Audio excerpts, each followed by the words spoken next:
போன வீடியோவில் first 4 sums பார்த்தோம். இந்த வீடியோவில் 5th சம்லேருந்து பார்க்கலாம். நான் டோட்டலாக இந்த 28 சம்ஸ் பார்க்கணும்னு சொல்லிட்டு இந்த 28 சம்ஸ் பார்த்தீங்க அப்படின்னாவே ஆர்எஸ் அகர்வால் இருக்கக்கூடிய ரேஷியோ அண்ட் ப்ரொபோர்ஷன் அப்படிங்கிறது டோட்டலாக கவர் ஆயிரும். இந்த 28 சம்ஸ் பேஸாக வச்சு தான் மீதி இருக்க எல்லா சம்மே அதே மாடலில் தான் இருக்கும். சரி வாங்க நம்ம இன்றைக்கி 5th சம் பார்க்கலாம். If 15% of x is equal to 20% of y, 15% of x equal to 20% of y. percentage எப்படி எழுதுவோம்? 100ல எழுதுவோம். நமக்கு x is to y கேட்குறாங்க. அப்போ x by y கண்டுபிடிச்சோம் அப்படின்னா அதை x is to y எழுதிக்கலாம். இப்போ மாற்றலாம். இந்த 100 கேன்சல் ஆயிரும். 3s are 4s are 3x is equal to 4y. x by y is equal to 4 by 3. So x is to y is equal to 4 is to 3. இதுதாங்க answer.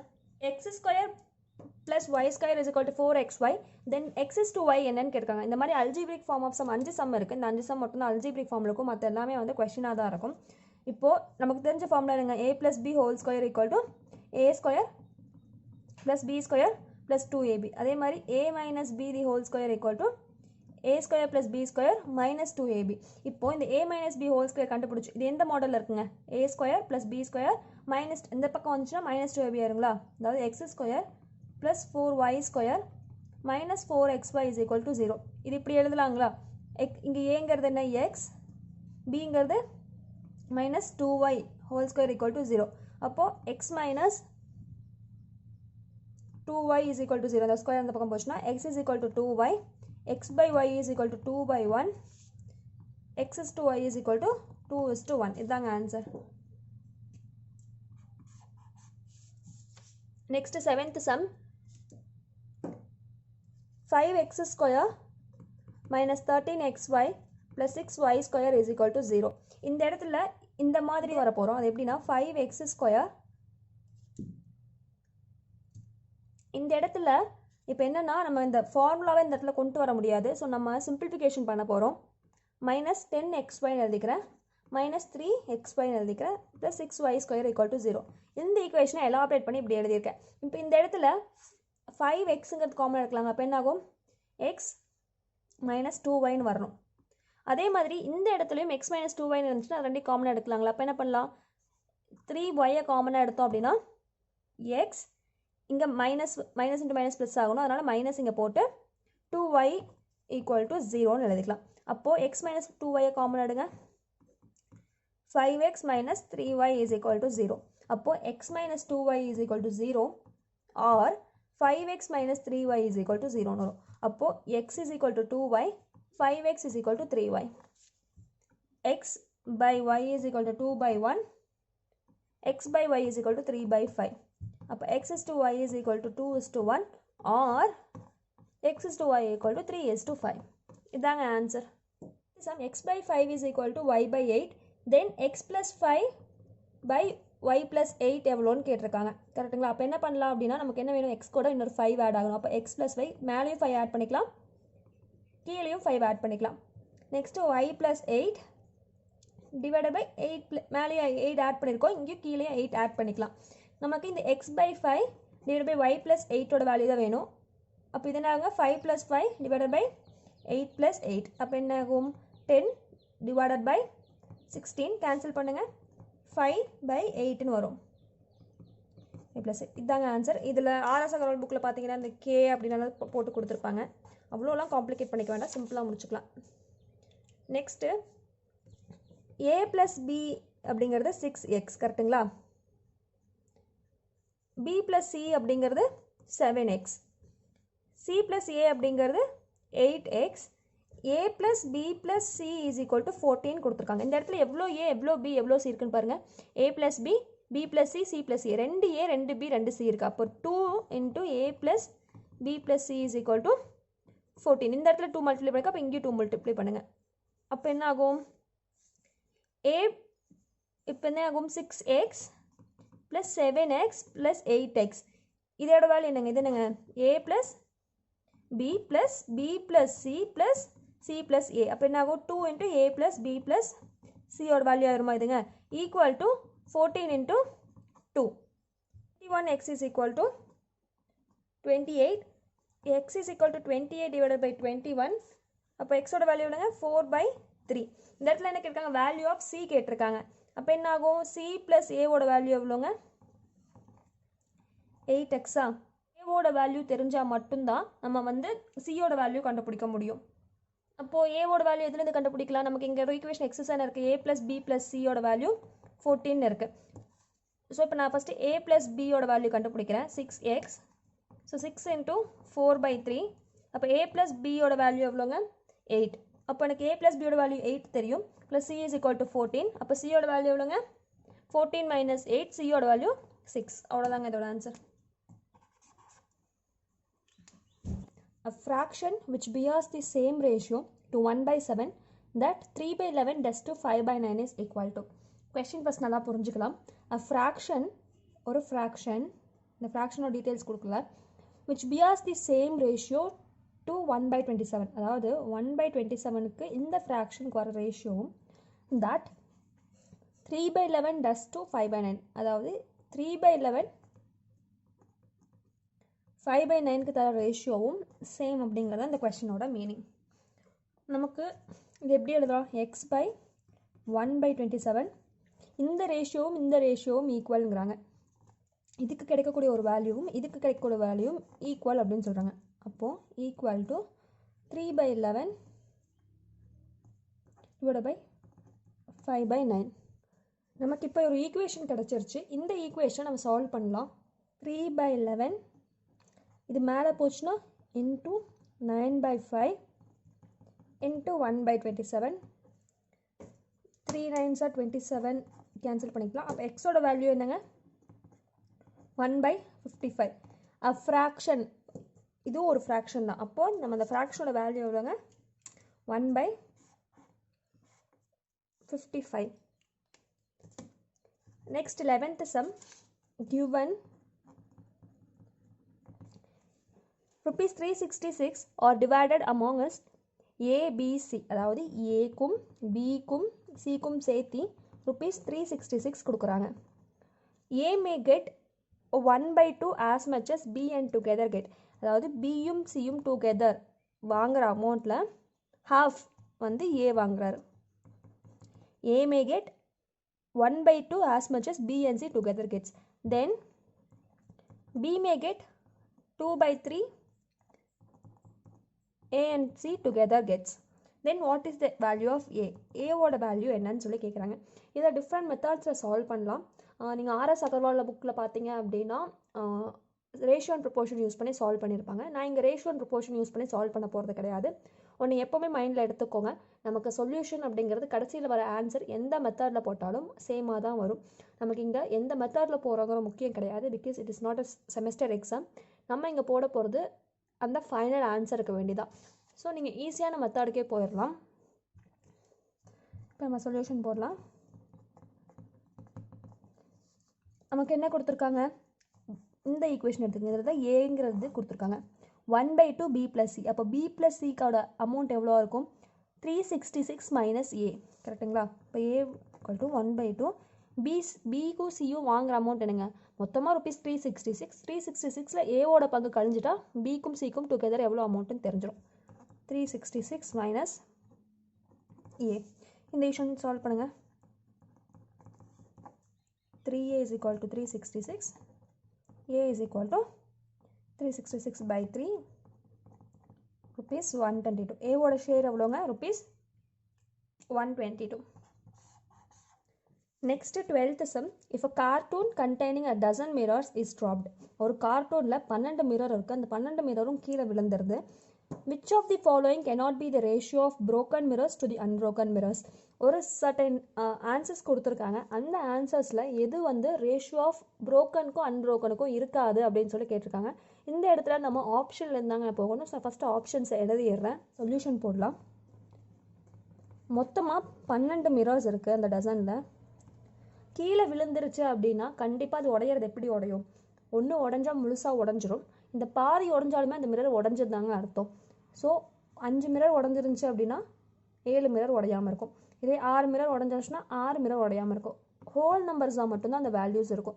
So நமக்கு தெரியும் first option என்ன கொடுத்துருக்காங்க 2:1. இது எப்படி எழுதலாம் ma'am 2x, 1x. நமக்கு இது ரெண்டும் சேர்ந்தது எவ்வளோங்க? 2xும் 1xும் சேர்ந்தது மொத்தமாக 12 மிரர் இருக்கும். So 3x is equal to 12, x is equal to 12/3 which is equal to 4. அப்போது 2 into 4 8 broken mirrorsum 4 unbroken mirrorsum இருக்கும். கரெக்டுங்களா? இப்போ நெக்ஸ்ட் ஆப்ஷன் போகலாம். 3:1. அப்போது 3x plus 1x is equal to 12, 4x is equal to 12, x is equal to 3. அப்போ எவ்வளோ இருக்கும்? 9, 3ன்னு இருக்கும். சரிங்களா? Next 3:2. 3x plus 2x is equal to 12, 5x is equal to 12, x is equal to 12/5. இது எப்படி solve பண்ணிங்கனாமே ஒரு ஹோலாக வராது, ஒரு ரேஷியோவில் வரும். ஸோ இது விட்டுருங்க. 7x, 5x, 12x is equal to 12, x is equal to 1. அப்போது 7,5ன்னு இருக்கும். இது எல்லாமே நமக்கு ஹோல் நம்பர்ஸாக கிடச்சிருச்சு. இது மட்டும் பார்த்தீங்கன்னா கிடைக்கல. அப்போ ஆப்ஷன் இருங்க, இது கரெக்டான answer. which cannot be the ratio of broken mirrors to unbroken mirrors? 3:2. 30th sum. The ratio of number of boys and girls in the college is 7:8. ratio of number of boys and girls is 7:8. அப்போ boys எவ்வளோ? 8x. If the percentages increases into number of boys and girls be 20% and 30%. Number of boys எவ்வளோ increase ஆயிருக்காங்க? 20% increase ஆயிருக்காங்க. And girls 30% increase ஆயிருக்காங்க. That it means இந்த 7xல 20% இன்னும் ஜாஸ்தியாக வந்திருக்காங்க. இப்போ 80 பேர் இருந்தாங்கன்னா 80 பேரில் 20% எவ்வளோங்க? 80 + 16, 20% 16 பேர். 80 + 16 பேர் ஆல் எக்ஸஸாக ஆட் ஆயிருக்காங்க. அதாவது இந்த 16ங்கிறது எக்ஸஸாக 80 கூட ஆட் ஆயிருக்கு. இதே மாதிரி தான் இங்கே 7xன்னு ஃபஸ்ட்டு ஒருத்தங்க இருந்திருக்காங்க. மீன்ஸ் நம்பர் ஆஃப் பாய்ஸ் இருந்திருக்காங்க. அது கூட 7x into 20% ஆட் ஆயிருக்காங்க. அதே மாதிரி 8x கேர்ள்ஸ் இருக்காங்க. அவங்க கூட 8x into 30/100 ஆட் ஆயிருக்காங்க. ஸோ பர்சன்டேஜை எப்போவுமே நம்ம வந்து 100ல் தான் மென்ஷன் பண்ணுவோம். 15% அப்படின்னா 15/100 அப்படின்னு சொல்லி அர்த்தம்.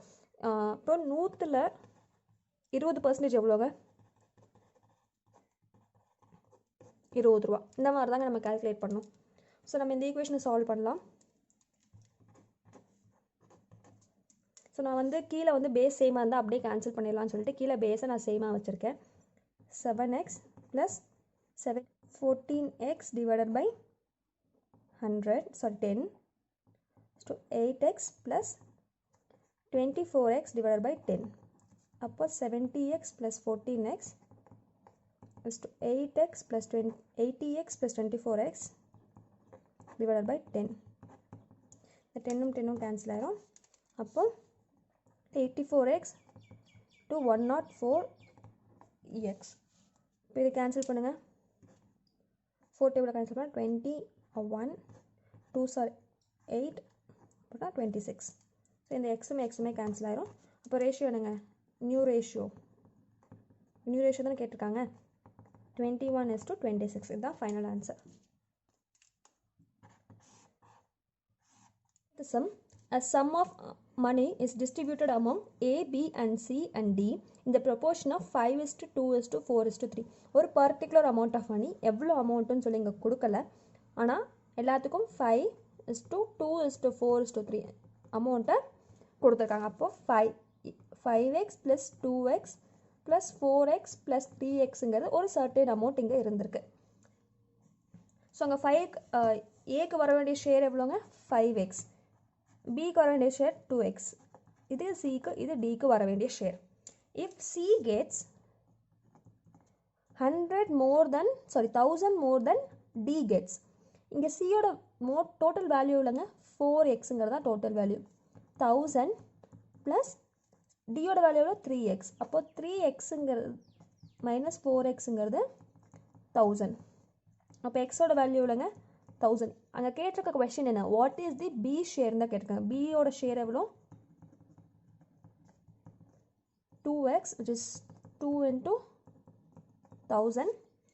பி ஷேர் வந்து rupees 2000.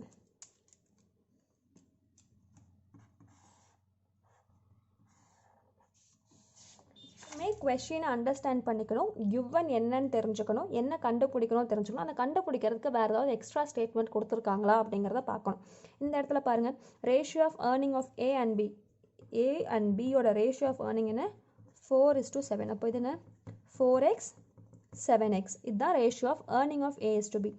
ஏர்னிங் இன்க்ரீசஸ் எவ்வளோனா 50% to A and decreases by 25% to B.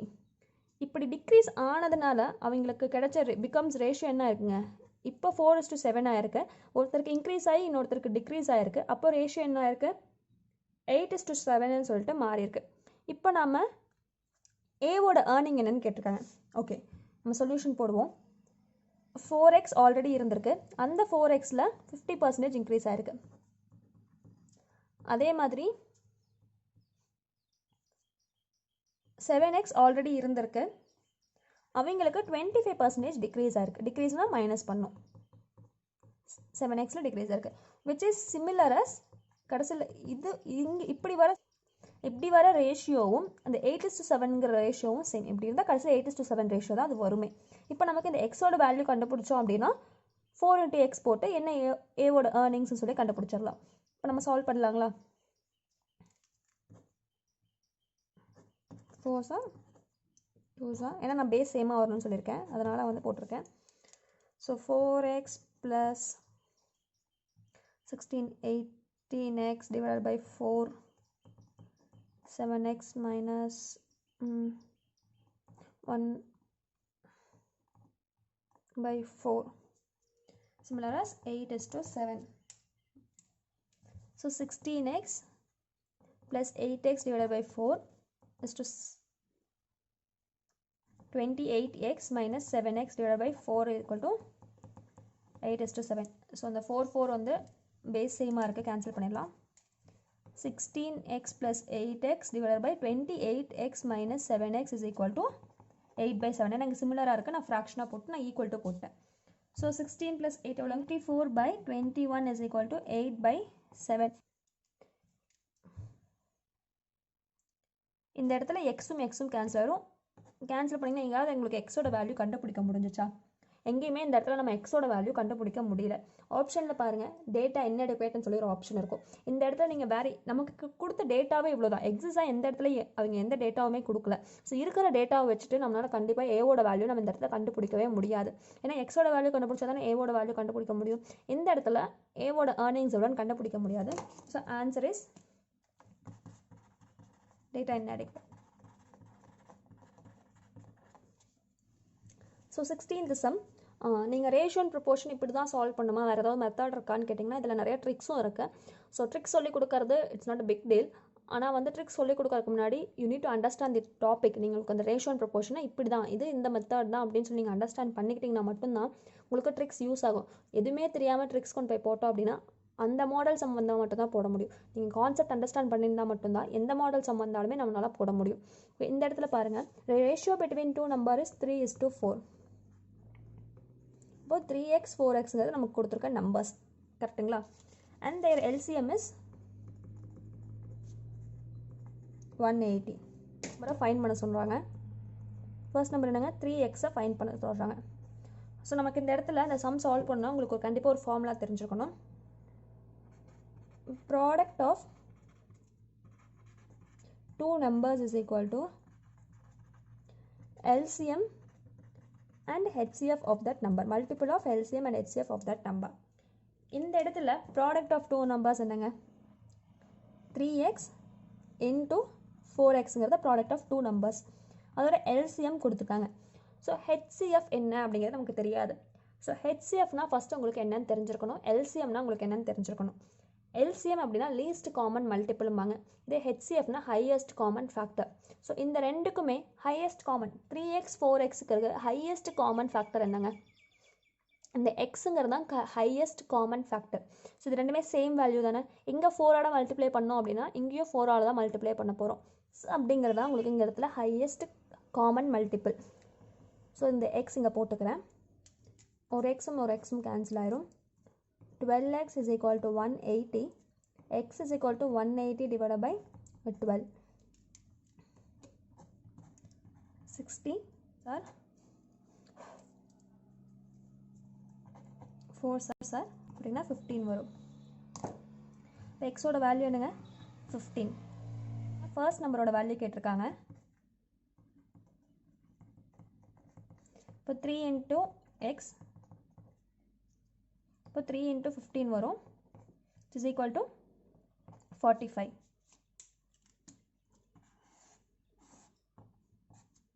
So இந்த இடத்துல நீங்கள் பார்க்கலாம். இப்போ ஃபர்ஸ்ட் நம்பர் என்னங்க, பென்சிலில் போடுறேன், 45. செகண்ட் நம்பர் என்ன 60. இது ரெண்டுக்கும் எல்சிஎம் எடுங்க. ஓகே, தேர்ட் டேபிளில் போடலாமா? 1 சார் 15 சார் 20. ஏன் 5 டேபிளில் போடலாமா? 3 சார் 4 சார். இப்போ இதுக்கு மேலே போட முடியாது. ஸோ எல்சிஎம் வந்து 3 into 5 into 4 into 3. So 9 into 20 which is 180. ஓகேங்களா? இதே ஹையஸ்ட் காமன் மல்டிபிள் இந்த இடத்துல, சாரி ஹையஸ்ட் காமன் ஃபேக்டர் இந்த இடத்துல நம்ம பார்ப்போம். ஸோ 45 ஃபேக்டர்ஸ் பார்த்தீங்க அப்படின்னா 45 மினிமமாக 3 டேபிளில் வரும். 1 5 அகைன் 3 டேபிளில் வரும். 5 அகைன் 5 1. அப்போ 45னா 3:5.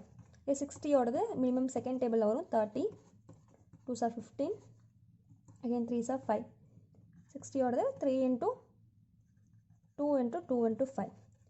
ஸோ ஹையஸ்ட் காமன் ஃபேக்டர் கண்டுபிடிக்க போகிறோம். ரெண்டுக்கும் காமனாக இருக்கக்கூடிய ஹையஸ்ட் ஃபேக்டர்ஸ் என்னென்னு கண்டுபிடிக்க போகிறோம்.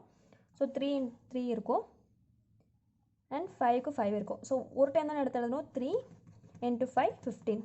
கண்டுபிடிச்சிட்டோம். எக்ஸோட வேல்யூ என்னவா தான் வந்துச்சு, 15 தான் வந்துச்சு. ஸோ இந்த எக்ஸுங்கிறது என்ன, ஹெச்சிஎஃப். ஸோ 15 இங்கே சாட்டிஸ்ஃபை ஆயிடுச்சு. ஸோ இந்த ஹையஸ்ட் காமன் ஃபேக்டர் இல்லைனா ஹெச்சிஎஃப் ஜிசிடின்னு சொல்லுவாங்க, கிரேட்டஸ்ட் காமன் டிவைடர். அண்ட் எல்சிஎம்மை தனியாக ஒரு டாப்பிக்காகவே பார்ப்போம். அப்போ நான் இன்னும் இன்டெப்த்தாக ஈஸியாக புரியுற மாதிரி சொல்லிக் கொடுக்குறேன். 17th sum, 60 kg of alloy A is mixed with 100 kg of alloy B. So given என்ன, alloy A வந்து 60 kg, alloy B பார்த்தீங்கன்னா 100 kgs. If alloy A has lead and tin in the ratio of 3:2, alloy A இருக்கு லெட்டும் first let into tin இவ்வளோ இருக்குது, 3:2 இருக்குது. Next alloy B have tin and copper in the ratio of 1:4. amount of tin in new alloy, new அலாயில் அதாவது alloy C ரெண்டையும் mix பண்ணி alloy A and alloy B mix பண்ணி alloy C கண்டுபிடிக்கிறாங்க. இந்த alloy Cயில் டின்னுங்கிறது எவ்வளோ இருக்குன்னு சொல்லி கேட்குறாங்க. ஸோ alloy C மொத்தமாக எவ்வளோ கேஜிஸ் இருக்கும், 160 kgs. இந்த 160 kgsல நமக்கு டின் இருக்கும், லெட் இருக்கும், காப்பரும் இருக்கும். கரெக்டுங்களா? இப்போ இந்த ஒவ்வொன்றும் எவ்வளோன்னு கண்டுபிடிச்சோம், நம்ம டின்னோட வேல்யூ கண்டுபிடிச்சிடலாங்களா? அது எப்படி கண்டுபிடிக்க முடியும்? இந்த இடத்துல என்ன சொல்லியிருக்காங்க, lead and tin in the ratio of 3x and 2x. அதாவது 3x lead இருக்கும், 2x tin இருக்கும். இது ரெண்டும் சேர்ந்து 60 kgs இருக்கும். அப்போ 5x is equal to 60, x is equal to 12. இது alloy Aல. alloy Bல 1x plus 4x is equal to 100 kgs, 5x is equal to 100, x is equal to 20. அப்போ நமக்கு tin மட்டும்தானே வேணும். இது லெட், இது டின்னு. ஸோ 2x அப்படின்னா 12 into 2 24 kgs. இது tin, இது காப்பர். ஸோ 1xனா 20 kgs. இப்போ டோட்டல் எவ்வளோங்க, alloy Cயில் 24 plus 20 kgs which is equal to tin எவ்வளோ இருக்கு, 44 kgs இருக்கு.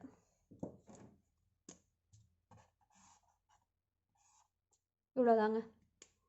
நம்ம நெக்ஸ்ட் வந்து 28 சம்ஸ் இருக்குது இல்லைங்களா, நம்ம 17 சம்ஸ் பார்த்துட்டோம். மீதி இருக்க சம்மை இன்னொரு வீடியோவாக பார்க்கலாம்.